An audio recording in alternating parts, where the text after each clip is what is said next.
Like and subscribe for more content. Seeking refuge in the United States, a nation built on immigration, is a complex journey fraught with legal intricacies. While the previous section emphasized the importance of building a support network, understanding the legal framework governing asylum is paramount. This is the bedrock upon which your application rests, the foundation upon which hope for a new life is built. The path to asylum is not paved with guaranteed success. It demands meticulous preparation, a clear understanding of the law, and unwavering perseverance. At the heart of the asylum process lies the definition of well-founded fear of persecution. This is the legal linchpin, the cornerstone upon which your claim rests. It's not enough to simply fear something. The fear must be well-founded, meaning it's based on credible evidence and a realistic assessment of the potential danger you face in your home country. This fear must stem from one of 5 protected grounds: race, religion, nationality, political opinion, or membership in a particular social group. Let's unpack these protected grounds. Race is perhaps the most straightforward: persecution based on your inherent racial identity. This could include instances of systemic discrimination, violence, or threats targeting individuals solely because of their race. For example, an individual fleeing a country with a history of widespread racial violence and ethnic cleansing could plausibly argue a well-founded fear of persecution based on their race. The evidence here might include news reports, human rights reports, country conditions reports from the United States Department of State, and personal testimonies documenting the specific threats or acts of violence they experienced. Religion presents a similarly significant ground for asylum. Persecution can encompass a wide range of actions, from subtle discrimination to outright violence, targeting individuals because of their religious beliefs or practices. Consider a case involving an individual who actively practiced a minority religion in a country where religious freedom is severely restricted. This individual might present evidence of government-sponsored campaigns to suppress their religion, reports of attacks on religious sites, or personal accounts of harassment and threats due to their faith. The persecution doesn't necessarily need to be state-sponsored. Persecution by non-state actors, such as extremist groups, can also form the basis of a claim, provided the government is either unwilling or unable to protect them. Nationality, while seemingly straightforward, can encompass a wide range of scenarios. It isn't simply about fleeing a war-torn country. It also includes situations where individuals are targeted because of their citizenship. This might involve persecution based on their association with a specific national group, even if they reside outside of their country of origin. For example, a citizen of a country engaged in an ongoing conflict might be targeted by a neighboring country even while living abroad. Political opinion is a broader category that often overlaps with other grounds. It includes persecution based on your expressed or implied political beliefs, even if you are not actively involved in political movements. This could range from expressing dissent against the government to simply holding views that are unpopular with the ruling regime.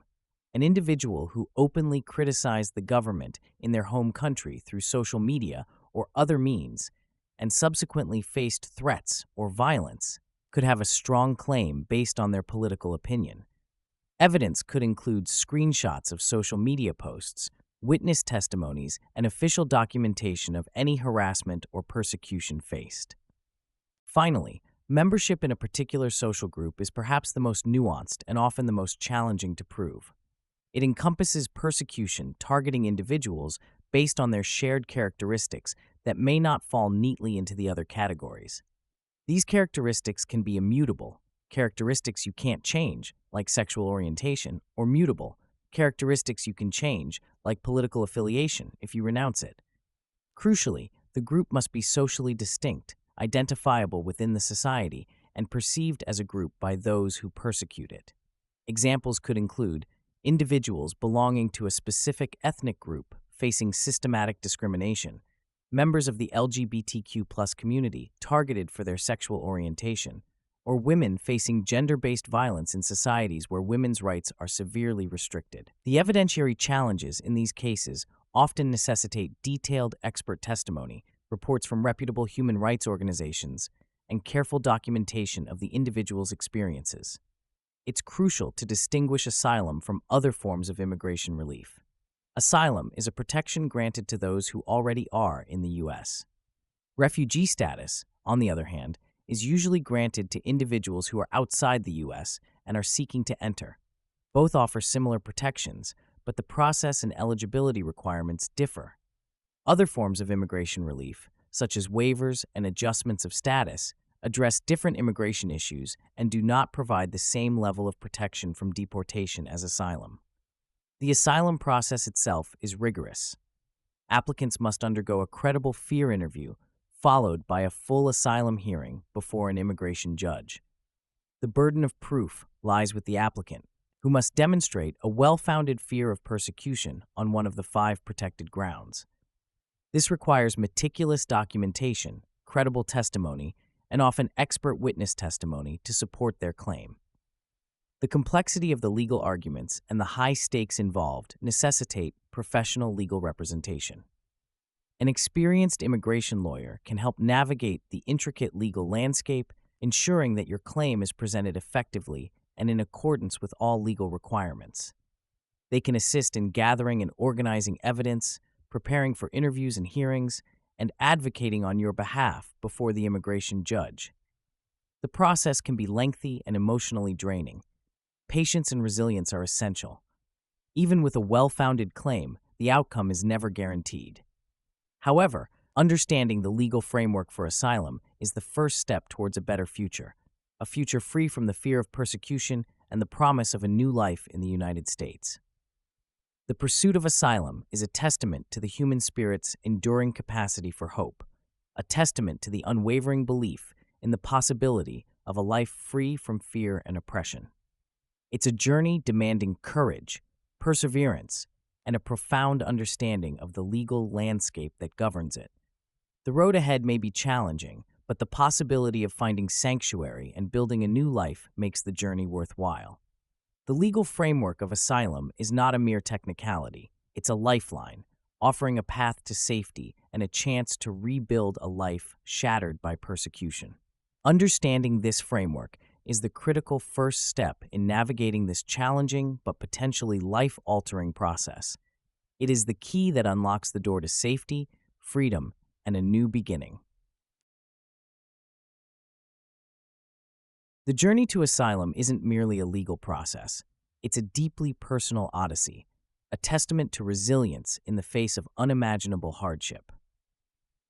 Having established the foundational legal principles, we now delve into the practical aspects of preparing and filing your asylum application. This is where meticulous organization and a keen eye for detail become indispensable allies. Think of this stage as building a meticulously crafted case, a narrative woven from evidence, testimony, and legal precision designed to persuade an immigration judge of the genuine and well-founded nature of your fear. The first step is acquiring the necessary forms.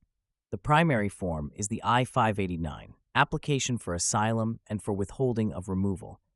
This form is comprehensive, demanding detailed information about your personal history, the reasons for seeking asylum, and the evidence supporting your claim. Don't approach this form lightly. It's the cornerstone of your application, the narrative that will ultimately determine your fate. Take your time, gather all the necessary information, and ensure accuracy in every detail. Errors or omissions can significantly weaken your application, potentially leading to delays or even rejection. Consider seeking assistance from a legal professional or an experienced immigration aid organization to help navigate the complexities of this form. They can help you present your information clearly and concisely, ensuring that your story resonates with the immigration authorities. Beyond the I-589, you might need additional forms depending on your specific circumstances. For instance, if you have dependents, you'll need to file separate forms for each family member seeking asylum alongside you. This might involve additional I-589 forms and potentially other forms related to their individual situations. If you have a pending immigration case or have previously filed for immigration benefits, you'll need to disclose that information and include relevant documentation. The importance of transparency cannot be overstated. Concealing relevant information can seriously jeopardize your application. The documentation you gather will form the backbone of your asylum claim. This isn't simply a matter of accumulating papers. It's about constructing a compelling narrative, providing tangible evidence to support every assertion you make in your application. Imagine constructing a brick wall. Each piece of documentation is a brick, contributing to the overall strength and integrity of your case. The type of evidence you'll need depends significantly on your individual circumstances and the nature of your claim. However, certain types of evidence are commonly used to support asylum applications. For example, country conditions reports from the U.S. Department of State, reports from reputable human rights organizations like Amnesty International or Human Rights Watch, and news articles and academic research detailing human rights abuses and persecution in your home country provide valuable context. They paint a picture of the broader situation, demonstrating that your fear is not unfounded, but reflects a larger reality of persecution in your country of origin. Personal documentation plays a vital role. This could include passports, visas, birth certificates, marriage certificates, and any other official documents that establish your identity and your connection to your home country. Medical records documenting injuries sustained due to persecution, police reports filed in your home country, or court documents related to any legal proceedings you may have faced can add crucial weight to your claim. These provide concrete evidence of the harm you have suffered or are at risk of suffering. Crucially, personal testimonies are essential. These are not mere statements. They are narratives that bring your experiences to life. Detailing specific instances of persecution, the threats you faced, and the reasons you fear returning to your home country are crucial. The more vivid and specific your testimony, the more compelling it will be. Think about specific dates, locations, and the identities of those involved. This level of detail enhances the credibility of your account. If you have witnesses to your persecution, their testimonies can significantly strengthen your claim. Their accounts provide corroborating evidence, lending credence to your personal narrative and painting a more complete picture of the situation you faced. Photographs and videos can serve as powerful visual aids. Images of injuries, damage to property, or scenes of violence can provide compelling visual evidence. However, ensure these are authentic and properly documented. Remember, the aim is not just to present evidence, but to craft a compelling narrative, a story that resonates with the immigration judge and clearly demonstrates the well-founded nature of your fear. Consider this a process of storytelling through evidence. It's about presenting a narrative that is convincing, believable, and above all, truthful. Preparing your application requires meticulous attention to detail.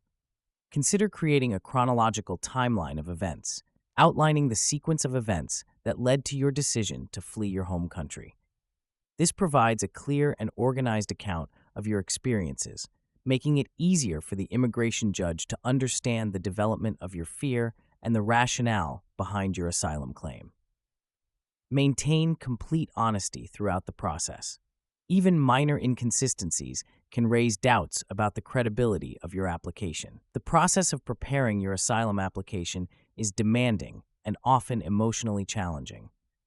Remember that you are not alone in this journey. Seek assistance from legal professionals or experienced immigration aid organizations that can guide you through every step of the process. They can help you navigate the complexities of immigration law, prepare your application thoroughly, and represent you effectively before the immigration authorities. Filing your application correctly is crucial. Ensure that all required forms are completed accurately and completely.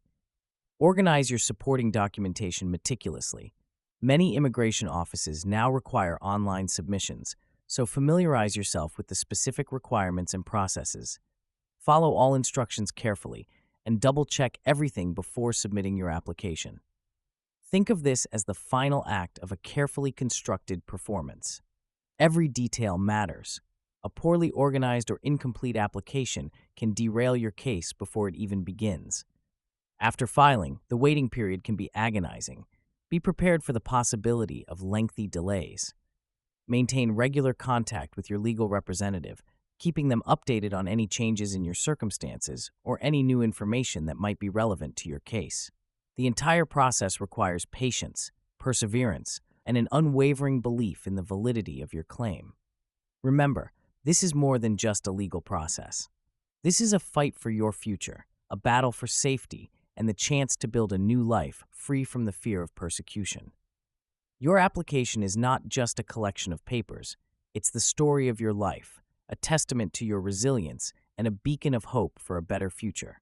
Approach this stage with careful preparation, unwavering honesty, and the unwavering belief in the justness of your cause.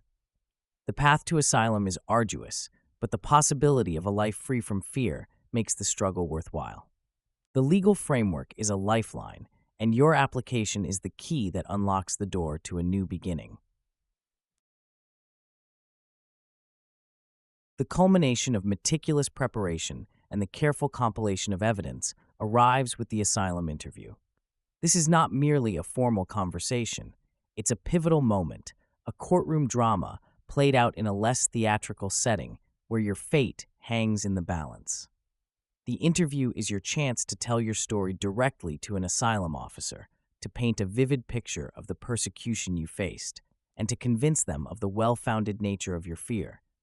The atmosphere is often tense, the stakes incredibly high. Remember, you are not alone in this. Your lawyer will be by your side, guiding you, offering support, and ensuring your rights are protected. Preparation for this crucial interview is as vital as the preparation of your application itself. Rehearsing your testimony is key. This doesn't mean memorizing a script word for word. It means becoming intimately familiar with the narrative you've constructed, ensuring a smooth and confident delivery. Practice recounting your experiences chronologically, highlighting key events and the emotional impact they had on you. The aim is not just to relate facts, but to convey the genuine fear and the trauma you've endured. Practice with your lawyer. They can help you refine your testimony, anticipate potential questions, and ensure that your narrative is both compelling and legally sound. The interview itself can vary in length and style, depending on the asylum officer and the complexity of your case. Expect a comprehensive examination of your life, from your childhood to your current circumstances. The officer will likely delve into your reasons for leaving your home country, examining the specific instances of persecution you claim to have experienced. Be prepared to answer questions about your family, your work, your social life, and your movements. The more detailed and consistent your answers are with your application and supporting evidence, the stronger your case will be. Anticipate questions about your past. Officers often probe for inconsistencies or contradictions, seeking to test the credibility of your account. Minor discrepancies might be understandable, given the stressful circumstances you've faced. However, major inconsistencies or a lack of clarity can significantly weaken your case. Therefore, honesty and consistency are paramount. Any inconsistencies need to be explained clearly and convincingly, showing a reasonable explanation and not attempting to hide anything. Be prepared for probing questions about your journey to the United States. You'll likely be asked about the route you took, the people you encountered, and the reasons behind your choices. Be prepared to explain any gaps or inconsistencies in your timeline. This is not an attempt to trap you. It's a way for the officer to piece together a coherent understanding of your experiences. Providing detailed and believable information throughout your journey strengthens your credibility and ensures a smooth process. Prepare to address potential challenges to your claim. Asylum officers are trained to identify potential weaknesses in asylum claims. They may question the credibility of your evidence or challenge the severity of the persecution you experienced. Anticipate these challenges and prepare your responses accordingly. If you have any doubts or anxieties about the process, communicate them openly with your lawyer. They can help you develop strategies to address potential objections and fortify your case. The interview is not solely about recounting your past. It's also about demonstrating your future intentions. Be prepared to discuss your plans for life in the United States, your support network, and your prospects for integration into American society. This demonstrates that you are not merely seeking temporary refuge, but that you have a plan for building a future in the United States. Remember that your lawyer can help you strategize and clarify this aspect of the interview. Beyond the questions you anticipate, be prepared for the unexpected. The asylum officer might ask questions you haven't considered or probe aspects of your life you thought were irrelevant. Remain calm, take your time, and respond thoughtfully. Don't be afraid to ask for clarification if you don't understand a question. Your lawyer will be present to guide you and offer assistance if needed. The importance of credible evidence cannot be overstated. During the interview, you'll have the opportunity to present additional evidence, adding another layer to the story you've already presented in your application. If you have any new evidence, particularly anything that corroborates your testimony or addresses potential weaknesses in your case, ensure that it is readily available for the officer's review. This could include updated country conditions reports, additional witness statements, or any new medical documentation. If you are working with a lawyer, they will ensure these are organized and presented in a logical and impactful manner. Remember, the interview is a formal proceeding. Maintain a respectful and professional demeanor. While expressing emotion authentically is important, avoid being overly dramatic or confrontational. Your aim is to persuade the asylum officer, not to antagonize them. Maintaining your composure and being cooperative will go a long way in ensuring a fair and efficient process. After the interview, the waiting period begins again, often a period of intense anxiety. The decision will be based on the totality of the evidence, including your application, your supporting documentation, and your interview testimony. The officer will assess the credibility of your testimony, the strength of your evidence, and the overall consistency of your narrative. It's a painstakingly detailed process, one that requires patience, perseverance, and continued support from your lawyer. The asylum interview is a daunting task, but with proper preparation and the unwavering support of your legal team, you can face it with confidence. This section has detailed the process to help you feel prepared, and your lawyer's expertise will navigate you through the legal complexities and ensure that your voice is heard. Remember, your story is powerful, and your pursuit of safety and refuge is a testament to your resilience and determination. The interview is a crucial step, but it's a step towards a brighter future, a future free from persecution and filled with hope. The path is long, but the destination, a life of safety and freedom, is worth the effort. The asylum interview concluded, leaving a void filled with anticipation and a gnawing uncertainty. The carefully constructed narrative, the meticulously gathered evidence, the hours spent rehearsing, all now rested in the hands of the asylum officer. The weight of their decision, the potential for a life transformed or shattered, pressed heavily. A negative decision, however, is not the end of the road. It's a significant setback, yes, but not an insurmountable obstacle. The U.S. immigration system offers avenues for appeal, a lifeline for those whose initial pleas for asylum have been denied. The first step in understanding the appeal process is to thoroughly review the denial letter. This document, often dense with legal jargon, is the cornerstone of your appeal strategy. It outlines the reasons for the denial, detailing the specific aspects of your case that the officer found unconvincing. Understanding these reasons is paramount. It's not simply about reading the words. It's about dissecting them, identifying potential weaknesses in the officer's reasoning, and pinpointing areas where additional evidence or a more robust argument can strengthen your case. This requires careful attention to detail, perhaps even multiple readings to grasp the nuances of the legal arguments presented. If the legal language is overly complex, seeking clarification from your lawyer is crucial. They are equipped to interpret the intricacies of the decision, helping you understand the specific grounds for denial and strategize accordingly. Once the denial's reasoning is clear, the next crucial step involves gathering additional evidence. This is where the initial application's groundwork comes into play. Did you anticipate any potential weaknesses? Were there aspects of your case that you could have presented more convincingly? The appeal process is your opportunity to rectify these shortcomings. This might involve locating new witnesses who can corroborate your story, obtaining more recent country conditions reports to illustrate the continuing threat you face, or securing updated medical records that further substantiate your claims of trauma. If any inconsistencies were noted in the initial interview, this is the time to address them with compelling evidence that provides clarity and removes ambiguity. The quality of your supporting documentation is critical. It's not simply about quantity, it's about the relevance and persuasiveness of each document. Each piece of evidence must directly address the specific points of contention raised in the denial letter. Random, unrelated documents will not strengthen your appeal. They might even dilute the impact of your stronger evidence.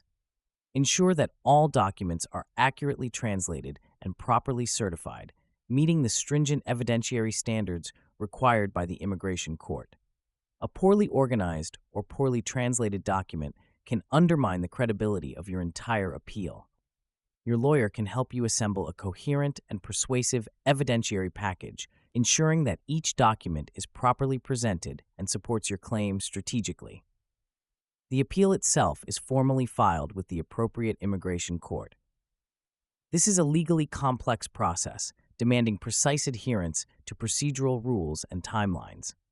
Missing a deadline or failing to follow the proper format can result in the rejection of your appeal. This is where the expertise of your lawyer is invaluable. They will handle the logistical aspects of filing, ensuring all documents are submitted correctly and on time, navigating the bureaucratic complexities to prevent unnecessary delays or potential dismissal. Crafting your appeal brief is a critical stage. This is not merely a rehash of your initial asylum application. It's a meticulously crafted legal argument that directly addresses the reasons for the initial denial. It requires a deep understanding of immigration law and the ability to articulate your case persuasively, countering the officer's assertions with compelling evidence and persuasive reasoning. The brief needs to be structured logically. The courtroom door closed behind me, the echoing silence a stark contrast to the cacophony of emotions swirling within. Asylum granted. The words hung in the air, a fragile promise whispering of a future once unimaginable. Yet, the relief was quickly tempered by a wave of profound uncertainty. The battle was won, but the war, the arduous process of rebuilding a life, had only just begun. The immediate aftermath was a blur of paperwork, appointments, and the overwhelming sense of being adrift. While the asylum grant provided legal status, it didn't magically conjure a home, a job, or a support network. The initial euphoria gave way to the stark reality of navigating a new system, a new culture, and the profound emotional toll of leaving everything behind. One of the first hurdles was securing housing. Many asylum seekers, like myself, arrived with little more than the clothes on our backs. The initial assistance from refugee resettlement agencies proved invaluable, offering temporary shelter and guidance. However, these resources are often limited, and the transition to permanent housing frequently involved navigating a complex system of applications, waiting lists, and financial constraints. Finding affordable housing in a bustling city while grappling with language barriers and cultural differences felt like scaling a mountain. The language barrier was another significant obstacle. Even with a basic understanding of English, effective communication remained a daily challenge. Simple tasks like grocery shopping, attending medical appointments, or interacting with landlords became unexpectedly complex.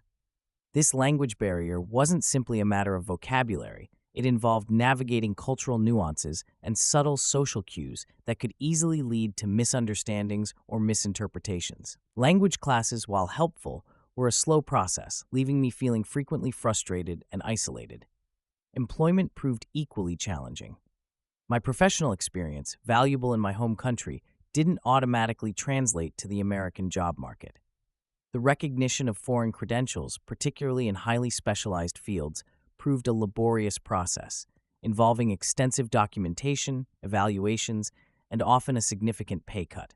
Many asylum seekers found themselves underemployed, taking low-wage jobs that didn't fully utilize their skills and education simply to make ends meet. The initial sense of optimism often waned under the weight of financial insecurity and the daily struggle to maintain a stable livelihood. Accessing healthcare presented another set of complexities. While the asylum grant provided a pathway to healthcare, navigating the system was daunting. Understanding insurance policies, locating doctors who spoke my language, and grasping the intricacies of the American healthcare system were significant obstacles. The emotional trauma experienced during the flight from my homeland, the stress of the asylum process, and the anxieties of rebuilding my life often exacerbated pre-existing health conditions, placing additional strain on my emotional and physical well-being. The social integration process was equally challenging. Despite the kindness and support from many, a sense of alienation persisted. The cultural differences, the language barrier, and the emotional scars from my past left me feeling isolated and disconnected. Building new friendships and establishing a sense of community took time, patience, and conscious effort. Joining community groups, participating in cultural events, and attending religious services offered some solace, providing a space to connect with others who shared similar experiences or offered understanding and support. However, amidst the challenges, glimmers of hope emerged. The act of building a new life, however arduous, held a certain empowering quality. The small victories, securing stable housing, finding a job, enrolling in language classes, served as reminders of the progress made and the resilience displayed. Each step forward instilled a renewed sense of purpose, a feeling of control in a life that had once felt utterly chaotic and unpredictable. Support groups for asylum seekers became invaluable during this transition period. These groups provided a safe space to share experiences, exchange advice, and build a sense of community. Connecting with others who understood the unique challenges of navigating a new life after trauma fostered a sense of belonging and helped to alleviate feelings of isolation and despair. These groups also served as a vital source of practical information, offering guidance on everything from finding affordable health care to accessing legal services. One of the most unexpected aspects of life after asylum was the rediscovery of hope. The initial focus on survival, on simply ensuring basic needs were met, gradually shifted. As stability emerged, a space opened up for pursuing personal goals, for envisioning a future beyond survival. This rediscovery of hope wasn't a sudden epiphany, but a gradual process, a quiet unfolding of possibilities as the initial anxieties and uncertainties began to subside. The journey to integrating into American society was, and continues to be, a long and complex one. But it is a journey undertaken with the knowledge that the past, while painful, does not define the future. The struggles faced, the obstacles overcome, have shaped a resilience, a strength of character previously unknown. The challenges serve as a testament to the human spirit's ability to endure, adapt, and ultimately thrive in the face of unimaginable adversity. The life built after asylum is a testament to perseverance, a life reborn from the ashes of the past, a life finally free from the shadow of persecution. The future, though still unwritten, holds the promise of peace, security, and the opportunity to build a life worthy of the sacrifices made to reach this sanctuary. The journey is far from over, but the destination, a future of hope and stability, is now within reach. This new life, painstakingly built, is a victory won not only through legal battles, but through the relentless resilience of the human spirit. Like and subscribe to support the channel. Donations welcome.